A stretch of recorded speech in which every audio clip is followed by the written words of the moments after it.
Hello everybody, welcome to ChinesePod. This is Joy. And this is Joe. Today we're going to go to our Chengyu series. Now, Chengyu are 4-word phrases. They are Chinese idioms. And those are very set in stone. So you cannot really change them, and they normally come with a specific context that you have to know about. And I find a lot of Chengyu have a very educational meaning or something, sources of wisdom, basically. So in today's Chengyu, we're going to talk about the characters shan, which means mountain, and hai, the sea, the ocean. Oh, these are my favorites. And shan and hai, you'll see them in a lot of Chinese paintings. They represent the world, the elements. Let's talk about them now. Nice. So our very first Chengyu is 开门见山. So 开门 is opening the door, and 见山 is to see mountains. That sounds very pleasant to me. Like, I don't know, it's like nature, big spaces, and it's like, oh, nice. I'm opening the door and everything is like, wow. Beautiful. It sounds like vacation. Yeah, a little bit. Yeah. So you're right in saying that everything is open. 开门见山 describes a situation that's very clear in the very beginning. So when this person's expressing something, they like to have the main idea right up in the front. So you have no questions about what this speech or what this conversation or what this essay is about. So it's not about the feeling I had in my mind. It's more like, okay, I'm opening the door and I'm seeing everything clearly. Yes, exactly. Okay. Like a 360-degree clear and open view. So you can see all of it. Okay, so an example of 开门见山 is if I said someone's way of speaking is such, then that means he's very direct. Okay, yeah, because he's opening the door and you see the mountain. Immediately. Or somebody's throwing the mountain at you. Yeah. And I guess I would contrast this with Chinese cultures and Western cultures. They're very different because in Chinese cultures, people do not 开门见山 Normally often. not, yeah. Like we Germans do that a lot, and that's Americans too, very straightforward. Sometimes that's a little bit problematic because when I use German directness and people are like, oh, Too offensive, yeah. too straightforward. Interestingly enough, Chinese people are very direct in other ways, but usually not in front of the person in question. Okay. Okay, so let me give you a sentence. I can say, 他说话开门见山，我不喜欢这样. Oh, so he's very direct, and that's why you don't like him. So that's maybe somebody said this about me. I hope not. I actually do like it though. So I would say 我很喜欢. Okay, another sentence.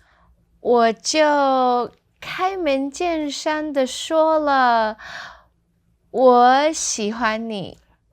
So you're saying something very directly and then you like me. Yes. And you use the 开门见山 here together with the, right? Yes, exactly. So to indicate that you're describing the adjective of speaking. 说. Okay.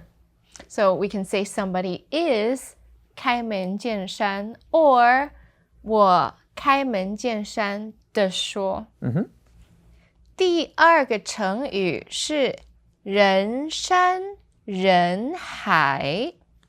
So that would be people, mountain, people, sea. Yeah, so I actually have heard Chinese students write this in their papers. Okay. And you can guess what it means. They would say, this place is very people mountain, people sea. Okay, so if they translate, so they use it to describe a place. And now a place, people, mountain, people, sea. Like full of people maybe? Like people, mountains, people. People as big as the mountains, as much as the mountains, as much as the sea, something like this? Yeah, like a sea of people. Oh, yeah. Mountains of people. So people, mountain, people, sea, you can use this as an adjective. So you can say, 上海是个人山人海的城市. So Shanghai is a city that is people, mountain, people, sea, full of people. Yes. Or I can say, 我不想去人山人海的地方，我们待在家吧. Oh, so you don't like these places that are too crowded. I don't. So let's stay home. Yeah, it's a good plan. Yep. Okay, the very next 成语 is easy to guess. It goes 上山下海. So to go up the mountains and down the sea. Yes. So think about the effort that it would take for a person to go up the mountains and down the sea. It sounds very tiring. Yes. So this symbolizes intense effort or being willing to put in some time or hard work or go, to the depths of the ocean or the ends of the earth type of thing. Okay. I think it sounds romantic. Romantic. I thought of yeah. Okay, I will ask you a question. Okay. It's very romantic. Are you ready? Try me. 你愿意为了我上山下海吗? Okay. Whether I'm willing to go up the mountains and down the sea for you? Don't laugh, it's real. Okay. 你愿意吗? 我愿意。为了你，我可以上山下海。 It's hard to say that with a straight face. These are what all beautiful Chinese love stories are made of. For you, I will go up the mountain and down the sea. Oh. Okay, so of course this is not only for romantic situations. You can also describe a person who's very hard at work, but his job requires him to go everywhere. Again, to the ends of the earth, to the depths of the ocean. Are we speaking about actual places going everywhere or more like efforts he has to take? I would usually think of this as places, but it can also be both. Places and efforts. He has to go really out of his comfort zone to do a lot of things, to explore. Okay. 他工作很辛苦，常常上山下海. So his job is very tiring and he often has to go up the mountain and down the sea. Yeah, maybe he travels a lot. Okay, I really like this next one because it has to do with seafood and I like seafood. Okay. 山珍海味. So we can tell that it has to do with seafood by the last two characters, 海味, which is like sea and taste. So sea taste is normally like the seafood taste, which I don't really like actually if it's too much. But here I think it's very positive because in the front we have 珍, which means precious. Yeah. And then together with the mountain. So mountain, precious, sea taste.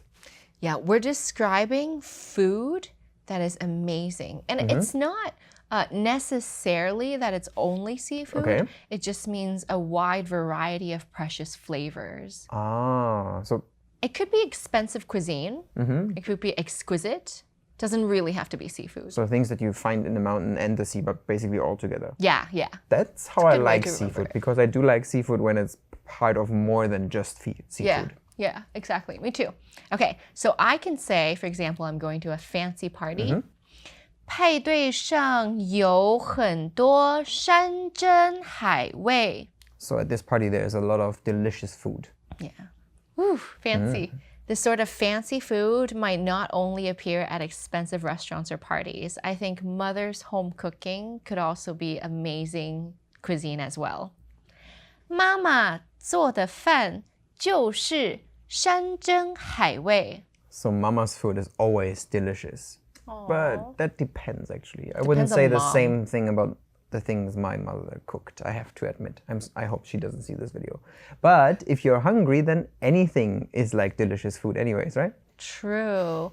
肚子饿的时候，每样食物都是山珍海味. In this lesson, we talked about Chengyu that are related to the words for mountain and sea, shan and hai. In the beginning, we painted a picture about opening doors and immediately seeing a mountain, and this was expressing directness. 开门见山. Then we talked about places that are crowded with seas and mountains of people. 人山人海. And we talked about taking great lengths or going great lengths and going on the mountains and down to the sea. 上山下海. In the end, we talked about delicious food. 山珍海味. Okay, so I have a confession of love to make. Okay. As we always do. 我就开门见山的跟你说. So you're telling me something very directly? 我在人山人海找到你，真好。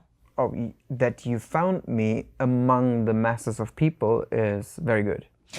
为了你，我可以上山下海。for you, you will go up the mountains and down the sea. 我要带你吃山珍海味。 So you will take me eat delicious food. Okay. 那我们就结婚吧。我们结婚吧。 Okay, I hope you enjoyed today's video. If you want to make some sentences or you have some romantic situations to tell us about, please leave them down in the comments below. Thanks for joining us today. I'm Joy. And I'm Joe. Bye-bye. Bye-bye.